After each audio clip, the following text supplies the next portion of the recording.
খুলনায় prepaid meter তৈরি কারখানা বেসিকোর ব্যবস্থাপক মোহাম্মদ জুলফিকার আলীর পদত্যাগ ও শূন্য পদে স্বতন্ত্র এমডি নিয়োগের মাধ্যমে প্রতিষ্ঠানটি পূর্ণাঙ্গভাবে চালুর দাবিতে আন্দোলন করছে উৎপাদন কর্মীরা। আন্দোলনকারীদের দাবি, চাকরি নবায়ন না হওয়া সত্ত্বেও ৩ বছর ধরে অবৈধভাবে প্রতিষ্ঠানটি পরিচালনা করতে গিয়ে ব্যাপক অনিয়ম ও দুর্নীতিতে জড়িয়েছেন জুলফিকার আলী। তার দুর্ব্যবহারে অতিষ্ঠ কর্মীরা গত ২ মাস ধরে বিভিন্ন কর্মসূচি পালন করছে। আমাদের ন্যায্য অধিকার না দেওয়া পর্যন্ত ওনাকে আমরা বয়কট করতেছি, উনি অফিস করতে পারবে না। আমাদের HRM admin Zulfikar Ali sir, উনি বর্তমানে অনৈতিক কাজকর্ম করতেছে, যে অফিসে যেগুলো ওগুলো আমরা একদম অনৈতিক, যা অফিসে রুলসে না। এই বিএনপি পন্থী কিছু লোক, আওয়ামী লীগ পন্থী কিছু লোক যখন শেখবাড়ির সাথে সম্পর্ক ছিল, যখন আওয়ামী লীগ ক্ষমতা ছিল, তখন আমাদেরকে শেখবাড়ি নিয়ে যাওয়া হয়েছে, আমাদেরকে ফেস করছে, প্রচার প্রচার করছে আওয়ামী লীগের। ঠিক আছে, আমরা জানতাম না, এটা অবৈধভাবে উনি কাজ করছে। যখন এই ফ্যাসিস্ট সরকার চলে গেছে, বিএনপি এখন বর্তমানে মাঠে আছে, এখন সে আবার বিএনপির সাথে সংযুক্ত করে বিএনপি কিছু নেতাকর্মীর সাথে হাত করিয়া অফিস, এটা অফিস এরিয়ার ভিতরে সে কেন নেতাকর্মী ঢুকাবে? যে ন্যায্য দাবি, আমরা দাবিটা পূরণ করতে চাচ্ছি। আমরা এক কথায় পদত্যাগ চাই, তারকে আমরা চাই না। ৬ বছর যাবত এখানে আছি, আমাদেরকে এমনভাবে এখন জিম্মি করে রাখা হয়েছে। এখানে আমরা একটা আইডি কার্ড পর্যন্ত পাইনি, এখন পর্যন্ত আমাদের দেয়নি, এবং যে দেয় না এই সিন্ডিকেটের আমরা যখন এর বিরুদ্ধে আমরা কোনো কথা বলতে গেছি, তখন আমাদেরকে টুটি চেপে দেওয়া হয়, আমাদেরকে কথা বলতে দেওয়া হয় না। এমন আছে যে আমাদেরকে বিভিন্নভাবে হুমকি ধামকি দেওয়া হয়, এখান থেকে তুলে নেওয়া যাওয়া। অফিসিয়াল কিছু আর্থিক অনিয়ম আছে, ঠিক আছে, অফিসিয়াল অনেক জিনিসপত্র উনি ওনার ব্যক্তিগতভাবে বিভিন্নভাবে কাগজপত্র করে নিয়ে গেছে, ঠিক আছে। তারপরে আমাদের এই বিভিন্ন রাজনৈতিক নেতাকর্মীরা অনেক সময় এখানে দেখে ঘোরাফেরা করে, হয়তো বা তার আত্মীয় এইভাবে পরিচয় দেয়। আসলে আমরা ওনাদের পদত্যাগ চাই, পদত্যাগের মাধ্যমে আমরা সমস্যার সমাধান করতে চাই, আর আমাদের প্রতিষ্ঠানকে আমরা দুর্নীতি মুক্ত দেখতে চাই। ঘুষ লেনদেন ও উৎপাদন কর্মীদের হুমকি দেওয়ার তথ্য পাওয়া গেছে জুলফিকার আলীর বিরুদ্ধে। হাফিজুল বারী স্যার থাকাকালীন সময়ে বিভিন্ন খাতে প্রিন্টার কেনা ৩.৫ লাখ, আর আরেকটা এজি ৩.৫ লাখ।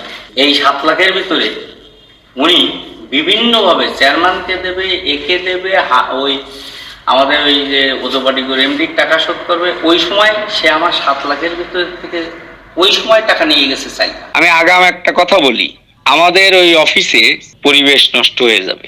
অনেক ছেলে পেলে ভয়ে ওই অফিসেই আর যাবে না, চাকরি ছাড়াই দেওয়া লাগবে না, ভয়ে অফিসে যাবে না। কোনো না কোনো ভাবে তো যখন আমার কাছের লোকদের কাছে এগুলো উঠে যাবে, তখন কিন্তু তারাও কিন্তু বিষয়টা ভালোভাবে নেবে না। ২০২২ সাল থেকে জুলফিকারের চাকরির মেয়াদ ৫ বছর বাড়ানোর অনুমোদনের স্বাক্ষরদাতা সাবেক এমডি হাফিজুল বারী নিজেই দিয়েছেন ভিন্ন তথ্য। সিগনেচার তো অ্যাপারেন্টলি দেখে তো আমারই মনে হইতেছে, কিন্তু সিগনেচার তো আজকালকার দিনে সিগনেচার তো এখান থেকে ওখান থেকে করা তো কোনো সমস্যা। কিন্তু আপনি একটা পয়েন্ট আউট করেন, আমার জয়েনিং ডেট হচ্ছে ১৪/৩/২০২২, আর চিঠিতে ডেট দেখতেছি ১৬/৩/২০২২। আমি জয়েন করে 2 দিন পরে চিঠিতে সাইন করব, এটা কি লজিক্যাল হয়? বেসিকোর অনিয়ম ও দুর্নীতি নিয়ে করণীয় ও প্রতিষ্ঠানটির ভবিষ্যৎ পরিকল্পনা নিয়ে আগামী বোর্ড মিটিংয়ে সিদ্ধান্ত হবে বলে জানিয়েছেন ভারপ্রাপ্ত ব্যবস্থাপনা পরিচালক। তিনি বলেন, অনিয়মের শুরু সরাসরি টেন্ডার প্রক্রিয়ায় কাঁচামাল কেনাকে কেন্দ্র করে। দুর্নীতিটা এখানে সূত্রপাত হয় যে জয়েন্ট ভেঞ্চার কোম্পানি, এখানে মিটার তৈরি করতে গেলে কাঁচামাল লাগে, যে মিটারের এখানে অ্যাসেম্বলি হয়, তারপরে বিভিন্ন র ম্যাটেরিয়াল লাগে। তা এই প্রতিষ্ঠানগুলো তৈরির সময় থাকে, অর্থাৎ যে অ্যাগ্রিমেন্ট, এইভাবেই এখানে থাকে যে এগুলো তো প্রতিযোগিতা করেই ডিপিএম বন্ধ হয়ে গেছে। ডিপিএম তারপরে এখানে যে চুক্তিগুলা হয়েছিল, মালামাল সাপ্লাই দেওয়ার না, যে কোম্পানি প্রতিষ্ঠার সময় যে নীতিমালা ছিল, সেই সমস্ত নীতিমালার কারণেই এই অবস্থাগুলো বিরাজমান ছিল, যে কেন পার্টনার কোম্পানি এই মালামাল তো আমার প্রজাতে নেওয়া লাগবেই, পার্টনার কোম্পানি কেন এই সুবিধাগুলো পাইছিল।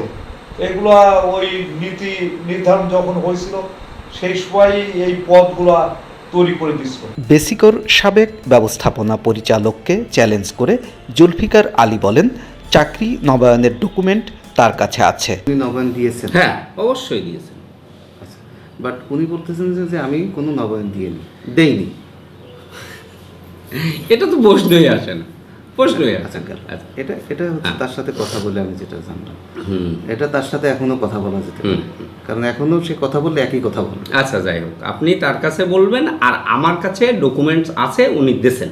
West zone power distribution company Ozopadico ও চায়না কোম্পানি হেক্সিংয়ের যৌথ মালিকানায় 2019 সালে উৎপাদনে আসে বেসিকো। এ পর্যন্ত 2,40,000 মিটার বাজারজাত করেছে এবং 1,40,000 মিটার বাজারজাতের অপেক্ষায় রয়েছে প্রতিষ্ঠানটি। আতিয়ার পারভেজ, বাংলা ভিশন, খুলনা।